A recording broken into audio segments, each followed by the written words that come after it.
헬라어 원문에서 20절은 그때에 라는 접속사로 시작하고 있습니다. 그때에 라는 이 접속사는 오늘 본문을 앞의 내용들과 강하게 연결해주고 있습니다. 세례 요한이 제자들을 보내서 예수님의 정체를 묻고 또 예수님은 요한의 제자들과 무리들에게 대답하셨죠. 그리고 이 세대에 대하여 비유로 말씀하신 바로 그때에 이 책망을 하신 것입니다. 20절은 책망의 이유를 분명히 밝히고 있습니다. 책망을 들은 고울들이 회개하지 않았기 때문입니다. 이것이 오늘 우리가 본문을 통해 살펴볼 주제입니다. 여러분도 느끼시겠지만 이미 회개에 대한 메시지가 많이 있었습니다. 그런데 본문은 또 회개를 말하고 있는 것이죠. 우리는 반복적인 메시지를 잔소리로 여기고 가볍게 여기기 쉽습니다. 그러나 우리는 성경이 반복을 통해서 중요한 것을 강조한다는 걸 명심해야 합니다. 회개가 무엇입니까? 앞의 내용과 연결해서 설명하자면 자기중심적인 태도를 버리는 것입니다. 자신의 기준과 관점을 버리는 것입니다. 자신을 부인하는 것이죠. 자신의 미련함과 전적인 무능을 깨닫고 지혜 그 자체이시며 많은 권능을 행하시는 예수 그리스도께 나오는 것이 바로 회개입니다. 여러분은 오늘 이런 의미에서 회개하는 마음으로 예배 자리에 나아오셨습니까? 오늘 예수님께 책망을 받는 새 고울을 통해서 우리 자신을 점검해 보면 좋겠습니다. 20절에서 예수님께 책망을 받은 도시들의 특징을 말하고 있습니다. 이 도시들은 예수께서 권능을 가장 많이 행하신 곳이었죠. 여기서 권능은 예수님의 기적뿐만 아니라 복음을 선포하시고 가르치신 예수님의 사역 전체를 의미합니다. 앞서 살펴봤던 것처럼 예수님께서 권능을 행하신 목적은 구원이었습니다. 예수님의 모든 사역은 하나님의 구속 사역인 것이죠. 세례 요한과 예수님은 하나님의 구속 사역에 대한 우리의 합당한 반응이 무엇인지를 이미 가르쳐줬습니다. 바로 회개입니다. 그러나 고라신과 벳세다 그리고 가버나움은 회개하지 않았습니다. 그들은 예수님의 권능을 가장 많이 경험했음에도 회개로 반응하지 않았던 것입니다. 그래서 예수님은 이 세 도시를 책망하십니다. 24절에 너희는 세 도시 모두를 가리킵니다. 그러니까 세 도시가 모두 심판을 받을 것이고 그 심판은 23절에 음부에까지 낮아지는 것임을 알 수 있습니다. 우리는 여기서 언급된 세 도시가 어떤 곳인지를 살펴볼 필요가 있습니다. 왜냐하면 예수님의 이 말씀은 단순히 그 도시를 가리키는 것이 아니라 그 도시에 속한 사람들을 향한 것이기 때문이죠. 11장은 계속해서 무리에 대해 말씀하고 있습니다. 선지자를 보려고 광야로 나갔던 무리가 있었고 장터에 앉은 아이들과 같은 무리들도 있었죠. 각 개인이 모여서 무리를 이루고 마을을 이루고 도시를 이루면서 그 집단은 고유한 특징을 나타내게 됩니다. 쉬운 예로 충청도, 경상도, 전라도 사람들의 각기 다른 생활 특징을 들 수 있습니다. 동일한 대한민국 국민이지만 사는 지역에 따라서 속한 집단에 따라서 생활 양식과 가치관이 달라지는 것이죠. 이러한 현상은 모든 집단에서 발견되는 보편적인 현상입니다. 우리 자신, 우리 개인만 보더라도 가정, 학교, 직장, 교회와 같이 자신이 속한 집단에 따라서 내가 취하는 태도가 조금씩 달라지는 것을 볼 수 있습니다. 여기서 우리가 생각해야 할 것이 있습니다. 우리 각자의 행동에 대해 우리 각자가 책임져야 하는 것처럼 내가 속한 집단의 어떤 행동에 대한 책임이 그 집단에 소속된 각 개인에게 있다는 것입니다. 그런데 오늘날 개인주의가 보편화되면서 이 당연한 의무가 너무 쉽게 외면당하고 있습니다. 사람들은 이 당연한 의무를 집단주의나 공리주의 같은 말로 비난하면서 책임을 회피합니다. 자신이 비록 그 집단에 속해 있었지만 자신은 집단의 어떤 행동에 대해 다른 의견을 갖고 있었다고 핑계를 대면서 말이죠. 이런 행동은 과거엔 비겁함으로 여겨졌습니다. 그러나 오늘날에는 개인의 권리와 자유로 여겨지며 심지어 지혜로 여겨지기까지 합니다. 이런 현상에 관한 문제제기나 철학적 고찰들은 이미 많이 제시되어 왔습니다. 그럼에도 이 문제는 해결되지 않고 오히려 점점 더 심화되어 가고 있죠. 이러한 시대의 흐름을 인간의 이성과 지성으로 거스를 수는 없는 것입니다. 왜냐하면 이 이기주의적인 태도와 비겁함은 인간의 가장 깊은 본성인 죄악에 뿌리내리고 있기 때문입니다. 여호와께 내가 내 아우를 지키려는 자이니까 라고 되물었던 그 가인의 항의가 하나의 증거라고 할 수 있겠죠. 제가 갑자기 이런 얘기를 하는 이유는 현대 기독교인들, 바로 우리들도 이 개인주의에 깊이 침식되어 있기 때문입니다. 오늘날 예수님이 가버나움을 책망하시듯이 현대교회를 책망했다면 우리는 어떻게 반응할까요?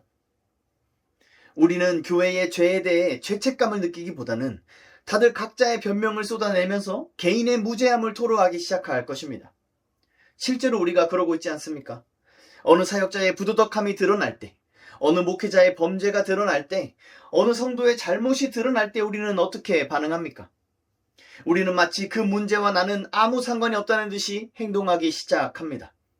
우리는 문제를 일으킨 그 사람을 공동체에서 쫓아냄으로써 그 문제를 해결하려 할 뿐, 공동체적인 책임을 짊어지고 회개하려 하진 않습니다.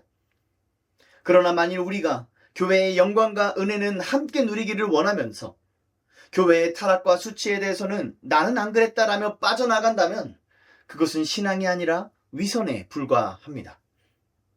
우리가 은연중에 품고 있는 이 개인주의적인 태도가 얼마나 세속적이고 위선적인지를 깨닫지 못한다면 우리는 오늘 본문을 우리 마음에 온전히 받지 못할 것입니다. 내가 속한 집단의 문제는 곧 나의 문제입니다. 그러한 관점으로 이 세 도시가 어떤 곳인지를 함께 살펴보길 원합니다. 먼저 베세다는 요한복음에서 예수님의 제자 빌립, 안드레, 베드로의 고향으로 소개됩니다. 또한 누가복음에 의하면 예수님이 행하신 기적 중에 가장 큰 기적이라 할 수 있는 오병이어의 기적이 행해진 곳이기도 합니다. 그리고 마가복음에서는 예수님이 베세다를 자주 왕래하시면서 여기서도 기적을 행하셨음을 알 수 있습니다. 반면에 고라시는 성경의 다른 곳에 언급되지 않습니다. 하지만 예수님께서 베세다와 함께 언급하시는 걸로 볼 때 베세다만큼 자주 왕래하시면서 권능을 행하셨음을 추론해 볼 수 있습니다. 그렇다면 예수님은 성경에 기록된 것보다 훨씬 더 많은 권능을 행하며 사역하셨다는 것 또한 우리가 유추해 볼 수 있겠죠. 가버나움은 예수님께서 정착하신 곳입니다. 마태복음 4장 13절에서 함께 살펴봤었죠. 그 후로 마태는 이 가버나움을 본 동네라고 불렀습니다.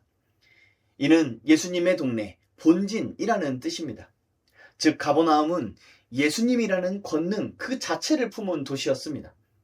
그들은 예수께 몰려와 가버나움을 가득 채우는 무리들을 보면서 어깨가 잔뜩 올라갔을지도 모릅니다. 그러나 가버나움은 물리적으로 예수님을 품었을 뿐 영적으로는 예수님을 영접하지 않았던 것입니다. 이어서 이 세 도시와 비교되고 있는 또 다른 세 도시도 함께 살펴보겠습니다. 두로와 시돈 그리고 소돔은 모두 구약시대 때 하나님의 심판을 받았던 이방 도시였습니다. 두로는 해상무역을 통해서 막대한 부와 권세를 누렸습니다. 그로 인해 두로는 교만해졌고 그 교만을 하나님은 심판하셨죠. 또 구약 성경을 보다 보면 자주 등장하는 우상의 이름들이 있습니다. 바로 바알과 아스다롯이죠. 이 우상들을 숭배했던 대표적인 도시가 바로 시돈입니다. 바알은 이스라엘 조상들의 영적 타락의 주범으로 자주 등장하고 또 아스다롯은 이스라엘 왕조의 몰락과 깊은 연관이 있는 우상의 이름입니다. 그래서 유대인들에게 이 시돈은 특별히 민족적인 반감이 있던 도시였습니다. 하나님은 이런 시돈을 심판하셨죠. 그리고 소돔도 교만과 폭력으로 하나님의 심판을 받은 도시로 유명합니다. 우리는 이 세 도시의 특징에 주목해야 합니다. 부와 권력에 근거한 교만, 음란한 우상 숭배, 그리고 약자들을 향한 무자비한 폭력, 이 세 특징은 성경에서 하나님이 진노하시고 반드시 심판하시는 죄악들로 매우 강조되는 것들입니다. 그런데 예수님은 이러한 죄악들보다 많은 권능을 경험하고도 회개하지 않은 유대의 세 도시가 더 큰 죄악을 범했다고 말씀하십니다. 죄악과 심판으로 상징되는 이방의 세 도시보다 유대의 세 도시가 더 큰 심판을 받게 될 것이라고 말이죠. 이 말씀을 들은 유대인들이 얼마나 큰 충격과 분노에 사로잡혔을지 상상이 되십니까? 이해를 돕기 위해서 굳이 비유하자면 일제강점기 때 일본 제국의 죄악보다 지금 한국교회의 죄가 더 크다고 말씀하시는 것입니다. 2차 세계대전 때 독일 나치의 죄보다 지금 이스라엘의 죄가 더 크다고 말씀하시는 것입니다. 현대사회가 아무리 개인주의화 되었다 해도 이런 발언은 사회적 공분을 사서 거센 응징을 당할 것이 분명합니다. 이 본문이 그 정도로 파격적이고 심각한 말씀이란 것이죠. 예수님은 왜 갑자기 이런 무시무시한 말씀을 선포하시는 걸까요? 우리는 20절에 그때에라는 접속사가 있다는 것을 상기해야 합니다. 이 세대는 자신이 옳다고 확신하는 지혜 없는 집단입니다. 그들은 한데 모여 놀이를 하듯이 범죄를 일삼습니다. 그들은 지혜의 말씀을 들으려 하지 않고 도리어 지혜를 향하여 자신들과 같아지라고 외칩니다. 그들은 자신들을 따르지 않으면 가차없는 정죄와 폭력을 행사하는 무리들입니다. 그러므로 그들은 그들의 죄악으로 말미암아 심판을 받을 것입니다. 그들은 그들이 정죄하는 자들보다 더 큰 죄악을 저질렀기 때문입니다. 이스라엘 백성들이 이방인들을 정죄했던 것은 이방인들이 우상을 숭배했기 때문입니다. 그 정죄는 정당한 것이죠. 그런데 우상 숭배가 죄인 줄 알면서도, 그래서 우상 숭배자들을 정죄했으면서도 자신이 그 우상 숭배에 동참하는 것은 더 큰 죄악을 저지르는 것입니다. 뿐만 아니라 이스라엘 백성들은 이방인들의 음란과 폭력 그리고 탐욕을 정죄했습니다. 그러나 하나님은 선지자들을 통해서 이스라엘 백성들이 이방인들보다 더욱 음행하고 더욱 폭력을 행사하고 더욱 탐욕에 눈이 멀었음을 고발하십니다. 이것이 본문의 유대인들이 빠졌던 죄악이기도 합니다. 예수님이 주로 활동하셨던 갈릴리 지방에는 다양한 도시들이 있었죠. 디베리아나 데가볼리 같은 도시들은 이미 헬라화되었지만 고라신, 베세다, 가버나움은 회당 중심의 유대 공동체를 여전히 지키고 있었습니다. 이 도시들은 막강한 로마의 식민 지배 속에서도 민족의 신앙과 전통을 지키고 있었던 것입니다. 유대인들은 이것을 자부심으로 여겼을 것입니다. 그들은 비록 로마의 지배 아래서 이방인들과 뒤엉켜 살고 있지만 자신들은 택함을 받은 민족이라는 그 선민의식으로 가득 차 있었습니다. 요한복음 8장에서 유대인들이 예수님을 향하여서 우리가 아브라함의 자손이라 남의 종이 된 적이 없거늘 이라고 말하는 것만 봐도 그들의 선민의식은 대단한 것이었습니다. 그러나 그들의 열심은 바른 신앙이 아니라 영적 교만에 불과했습니다. 그들은 자신이 하나님의 언약에 속했다는 자만심으로 다른 사람들을 향한 정죄와 폭력을 서슴지 않았고, 종교 지도자들은 자신의 권력을 세상에 의지했기 때문입니다. 구약시대 때 이방 민족들이 심판을 당했던 그 죄악들을, 구약시대 때 이스라엘 왕조가 멸망을 초래했던 그 죄악들을 이 신약시대 때 유대인들이 똑같이 범하고 있던 것입니다. 이처럼 신앙 공동체가 영적 교만에 빠지는 일은 어느 시대 때나 있어 왔습니다. 구약시대나 신약시대 때는 물론 권력을 등에 업은 중세교회가 그러했고 오늘날에도 마찬가지입니다. 우리는 이 과거의 일들을 단지 유대교와 로마 가톨릭의 문제로 여겨서는 안 됩니다. 부와 권력에 근거한 교만, 음란한 우상숭배, 그리고 약한 자들을 향한 무자비한 폭력이 현대 개신교회 안에서 끊이지 않고 일어나고 있다는 것을 누구도 외면할 수 없기 때문입니다. 그러므로 우리는 고라신과 베세다 그리고 가버나움을 책망하시는 예수님의 책망을 피할 수 없습니다. 특히 하나님께서 현대교회, 우리 한국교회에 행하신 많은 권능을 기억하면 더욱 그렇습니다. 아시아의 한 구석, 이 작은 나라에 복음의 씨앗이 뿌려지고 자라나서 열매를 맺었던 그 역사들을 살펴보면 다른 어떤 선교 역사에서도 찾아볼 수 없는 독특한 은혜들이 너무나 많이 발견되기 때문입니다. 이 민족의 독립과 건국과 발전에 있어서 하나님의 은혜와 섭리가 그분의 신자들을 통해서 주권적으로 역사했다는 사실은 불신자들도 외면할 수 없는 사실입니다. 한국교회의 부흥의 역사는 어떻습니까? 세계 어느 나라든지 한국교회에 주목하지 않을 수 없었습니다. 동방의 예루살렘이라는 표현은 결코 우리끼리 하는 자화자찬의 말이 아닙니다. 그러나 오늘날 우리를 돌아보십시오. 한국교회가 자랑하던 선교 사역은 교회의 관광 상품으로 변질되어 버렸습니다. 놀라운 부흥을 일으켰던 교회의 사경회는 엔터테인먼트로 가득한 수련회로 전락해 버렸습니다. 하나님의 거룩한 말씀이 선포되어야 하는 강단은 세상의 이야기, 사람 사는 이야기로 채워지고 있습니다. 현대교회는 걷잡을 수 없을 정도로 세속화가 되어버린 것입니다. 뿐만 아니라 신자들은 교회 안팎으로 범죄를 일삼는 것이 일상다반사가 되어버렸습니다. 불법과 속임수, 욕설과 사소한 폭력은 을에 일어날 수 있는 일들로 여겨집니다.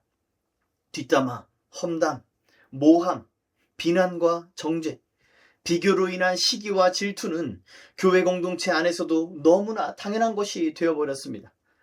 그래서 성도들끼리도 자신의 학력과 직업과 연봉을 말할 수 없습니다. 교회 안에서 자신의 연약함과 죄성을 나누고 또 함께 기도할 수 있는 동역자를 찾기란 하늘의 별 따기와 같습니다. 젊은이들은 교회에서 숨어서 연애합니다. 교회 공동체가 연애와 사랑에 대해서 세속적인 관점을 갖고 있기 때문입니다.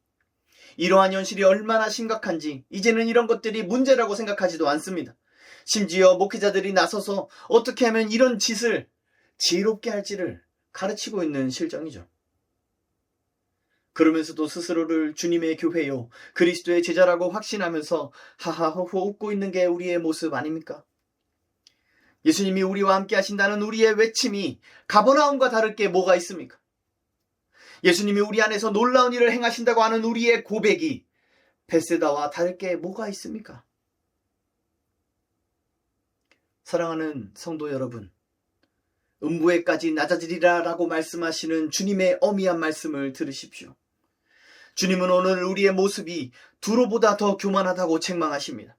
현대교회의 예배가 시돈의 우상숭배처럼 타락했다고 책망하십니다. 저와 여러분의 생활이 소돔보다 더욱 악하고 폭력적이라고 규탄하십니다. 이 말씀을 과거의 일로만 여기지 마십시오. 유대교의 문제로만 여기지 마십시오. 오늘 저와 여러분에게 이 말씀을 듣게 하신 분은 어제와 오늘이 동일하신 하나님이십니다. 그분의 주권적인 섭리와 은혜를 따라 오늘 우리에게 이 말씀을 듣게 하셨음을 믿으십시오. 주님의 이 책망을 듣고 돌이키십시오. 집단을 향한 주님의 정죄에 한 발 물러나서 팔짱을 끼고 관망하려는 자들은 개인주의에 빠진 위선자들입니다. 자신은 경건한 신앙인인 체 하면서 한국교회 현실을 비판하는 자들이 바로 그 위선자들입니다. 참된 신자는 공동체의 죄악을 짊어지고 회개하는 사람입니다.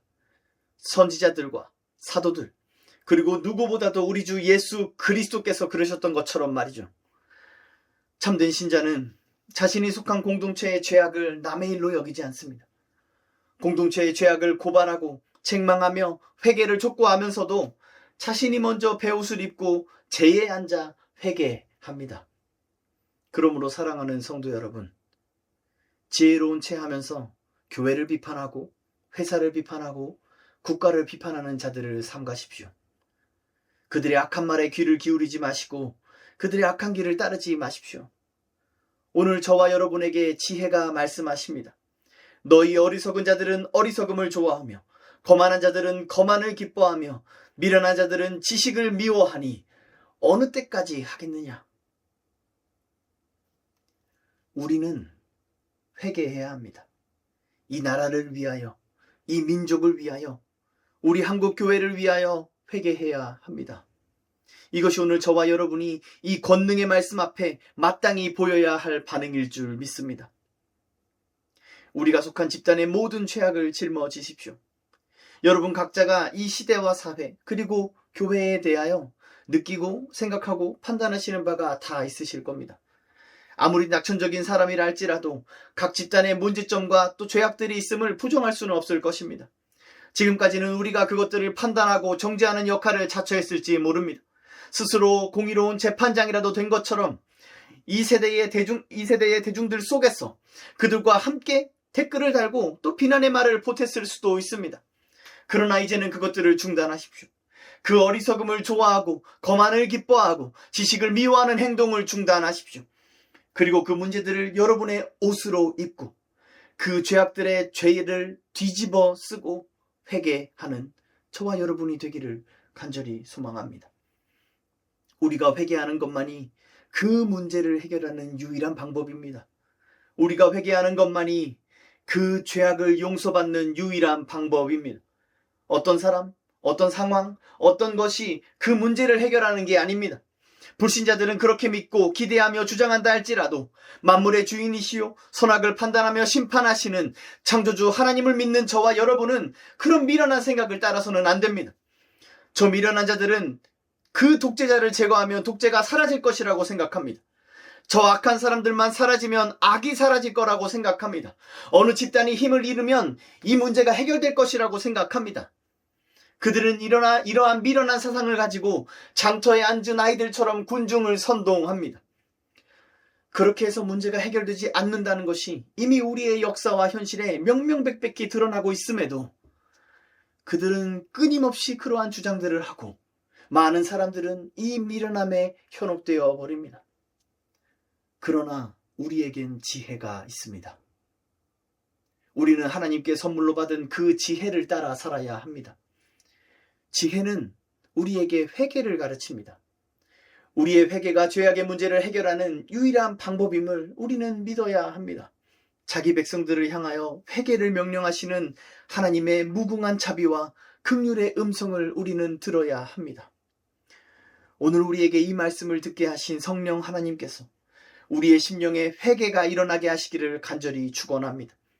오직 지혜의 말씀을 듣는 자는 평안히 살 것이며 재앙의 두려움이 없이 안전할 것입니다.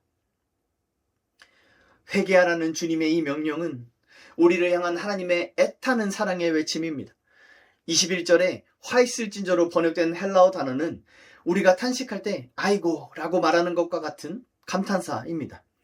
그러니까 예수님은 지금 회개하지 않는 유대 도시들을 향해서 깊은 탄식의 신음을 뱉고 계신 것입니다. 성령 하나님께서 우리에게 들을 귀를 주셔서 주님의 이 탄식 소리를 듣게 하시기를 소망합니다.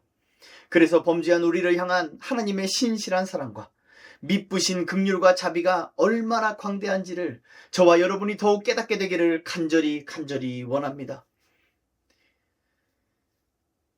우리가 살아가고 있는 이 세대는 사과할 줄 모르는 세대입니다. 자기 잘못을 인정하고 용서를 구하면 죽기라도 하는 것처럼 행동합니다. 그래서 이판사판이 되기까지 완고한 태도를 굽히지 않죠. 자존심과 자아가 하나가 되기라도 한 것처럼 말이죠. 이 세대는 왜 이렇게까지 행동할까요?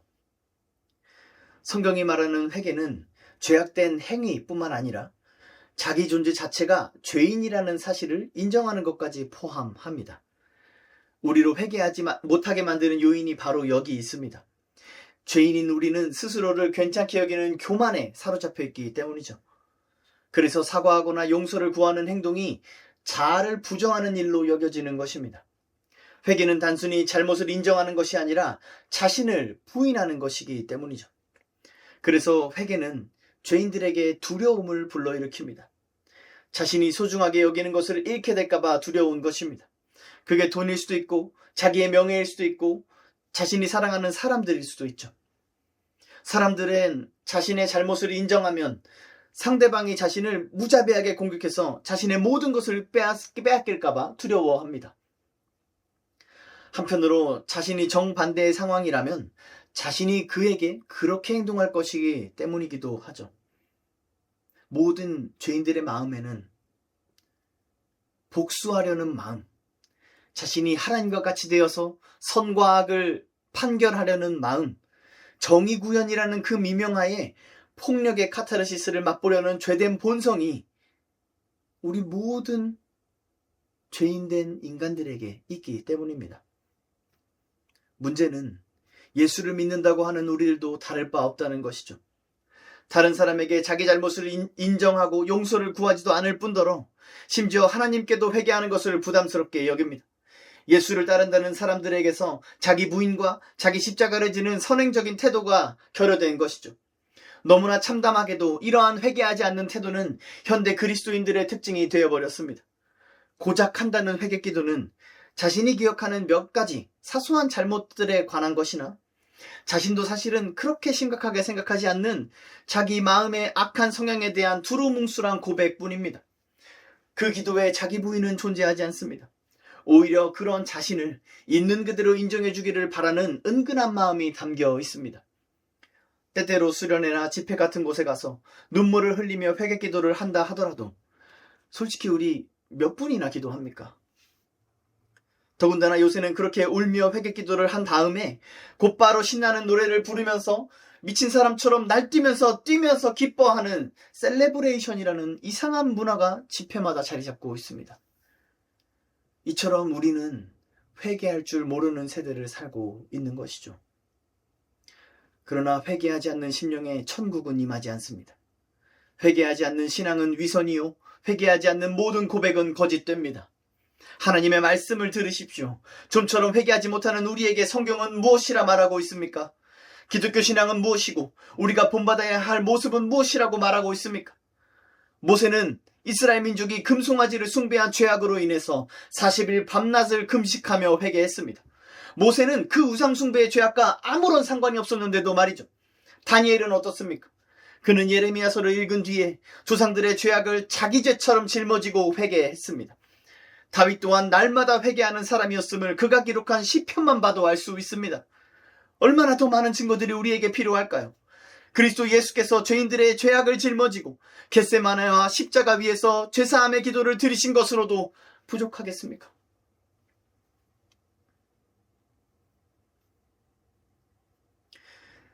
심판날에 이 악한 세상이 회개하지 않는 교회보다 견디기 쉬울 것입니다. 회개하지 않는 자는 부와 권력에 근거한 교만과 음란한 우상 숭배와 약자들을 향한 무자비한 폭력에 빠질 수밖에 없습니다. 종교의 탈을 쓰고 기독교의 이름으로 그러한 일을 자행하는 자들에겐 더 큰 화가 있을 것입니다. 그런 자들은 불법을 행하는 자들입니다. 감히 삼위 하나님의 이름을 입에 올리면서 그분을 창조주요 심판주로 믿지 않았기 때문입니다. 재차 강조하건대 성경이 말하는 천국은 심판장이고 주님은 심판주이십니다. 심판주께서 임재하신 것은 심판이 임하는 것과 같습니다. 주님은 이 땅에 이미 검을 던지셨습니다. 신자와 불신자, 제자와 위선자, 하늘과 땅, 빛과 어둠, 영생과 영벌을 나누는 이분법적인 심판이 그리스도의 복음에 있습니다. 무슨 말입니까? 복음을 믿는다고 하면서 심판을 믿지 않는 건 있을 수 없다는 뜻입니다. 예수를 믿는다면 심판이 없는 것처럼 살 수가 없다는 것입니다. 결코 그럴 수 없습니다. 심판을 믿으면 회개하지 않을 수 없습니다. 예수님을 생각할 때마다 심판이 생각나고 심판이 생각나면 회개할 수밖에 없습니다. 그러므로 회개하라 천국이 가까이 왔느니라 라는 선포가 복음인 것이죠. 심판주 앞에서 두려워 떨지 않을 죄인은 없습니다. 따라서 성경은 하나님을 사랑하는 자들은 하나님을 경외한다고 말합니다. 또한 여호와를 경외하는 것이 지식의 근본이요 지혜의 메시지라고 가르칩니다. 오늘 우리는 지혜이신 예수님의 선포를 듣고 있습니다. 그 내용은 회개하지 않는 자들에 대한 심판입니다. 주님은 회개하지 않는 죄인들을 향한 애타는 마음으로 탄식하고 계신 것입니다. 그러나 그들이 끝내 이 지혜를 멸시하고 이 지식을 받지 않는다면 그들이 재앙을 만날 때 공의롭고 어미하신 주님의 얼굴을 보게 될 것입니다. 지혜는 잠언 1장에서 이렇게 말합니다. 내가 불렀으나 너희가 듣기 싫어하였고 내가 손을 폈으나 돌아보는 자가 없었고 도리어 나의 모든 교훈을 멸시하며 나의 책망을 받지 아니하였은즉 너희가 재앙을 만날 때에 내가 웃을 것이며 너희에게 두려움이 임할 때에 내가 비웃으리라. 너희의 두려움이 광풍같이 임하겠고 너희의 재앙이 폭풍같이 이르겠고 너희에게 근심과 슬픔이 임하리니 그때에 너희가 나를 부르리라. 그래도 내가 대답하지 아니하겠고 부지런히 나를 찾으리라. 그래도 나를 만나지 못하리니 대저 너희가 지식을 미워하며 여호와 경외하기를 즐거워하지 아니하며 나의 교훈을 받지 아니하고 나의 모든 책망을 업신여겼음이니라. 사랑하는 성도 여러분, 여러분이 믿고 계신 복음은 무엇입니까? 여러분으로 하여금 회개할 수밖에 없게 만드는 복음, 곧 그리스도 예수의 복음이 맞습니까? 저와 여러분이 완성된 계시인 성경과 주 예수 그리스도의 복음을 받았다는 것보다 더 크고 위대한 권능은 없습니다. 이러한 권능을 받았음에도 회개하지 않는다면 우리는 음부에까지 낮아지리라는 주님의 어미한 책망을 결코 피할 수 없을 것입니다. 주님은 단지 경고하고 계신 것이 아닙니다. 22절에 내가 너희에게 이르노니라는 이 표현은 심판주로서 판결을 선포하고 계신 것입니다. 그러므로 우리는 오늘 회개해야 합니다. 나중은 없습니다. 21절에 벌써라는 표현이 유대 도시들에게 회개할 시간과 기회가 충분히 있었음을 암시하고 있는 것이죠. 지금 우리의 처지와 똑같지 않습니까? 우리 중 대부분은 오늘 설교를 듣는 것이 처음은 아닐 것입니다. 또한 한국교회가 이제 막 세워지고 있는 것도 아닙니다. 우리에겐 이미 수십 년 또 수백 년의 회개할 기회와 시간이 있었습니다. 우리가 오늘 당장 회개하지 않을 이유가 무엇이 있겠습니까? 더 많은 표징이 있어야만 하겠습니까? 어느 때까지 우리는 심판이 없는 것처럼 노래하고 춤추며 즐거워해야 하겠습니까? 예쁘고 세련되게 꾸며진 기독교 콘텐츠들로 복음을 소비하면서 즐거워하는 이 짓거리를 얼마나 더 해야 만족하겠습니까? 사사시대 때 복인처럼 거짓 회개를 하며 소리 높여 울기를 언제까지 하시겠습니까? 이 세대와 교회의 죄악을 정죄하거나 혹은 외면하면서 자신은 거룩한 척하는 그 위선을 우리는 어느 때에 그치겠습니까? 우리는 정말 종말을 믿고 있는 게 맞습니까? 심판날을 고대하면서 마라나타 주 예수여 속히 오시옵소서라고 고백하는 게 맞습니까? 우리는 예수 그리스도의 재림을 우리의 영원한 신랑의 오심뿐만 아니라 만물의 심판주의 오심으로써 고대하고 있는 것이 맞습니까? 이 세상은, 저 불신자들은 오늘 우리를 보면서, 현대교회를 보면서 종말을, 최종 심판을 짐작이나 할 수 있겠습니까? 최후 심판을 믿는 사람은 자신의 죄악으로 인해 통곡할 수밖에 없습니다. 자기 확신과 영적 교만으로 한껏 고양되어 있던 심령이 사실은 의에 대하여 완전히 파산한 상태라는 것을 깨닫기 때문입니다. 그는 자존심도 없이 자비를 구걸하는 거지처럼 온유해질 수밖에 없습니다. 공의로 심판하실 주님 앞에서 그분의 의에 대한 극심한 굶주림과 갈증을 느끼며 고통스러워하고 그 의를 위해서라면 어떠한 박해도 능히 감당할 수 있게 됩니다. 사랑하는 성도 여러분, 하늘의 복은 이런 자에게 있음을 믿으십시오. 저 거짓 선지자들이 회칠한 가짜 천국 소망에 미혹되지 마십시오. 진짜 천국 소망은 공의로운 최후 심판을 소망하는 것입니다. 천국은 여기 회개하는 심령, 가난한 심령, 수치와 고통의 십자가에 날마다 자신을 못 박기를 마다하지 않는 그 심령에 있습니다. 천국은 자기 안에서 끊임없이 솟구치는 죄의 본성으로 인해 주님 앞에 매 순간 회개하지 않고는 도무지 견딜 수 없을 만큼 청결한 마음에 있습니다.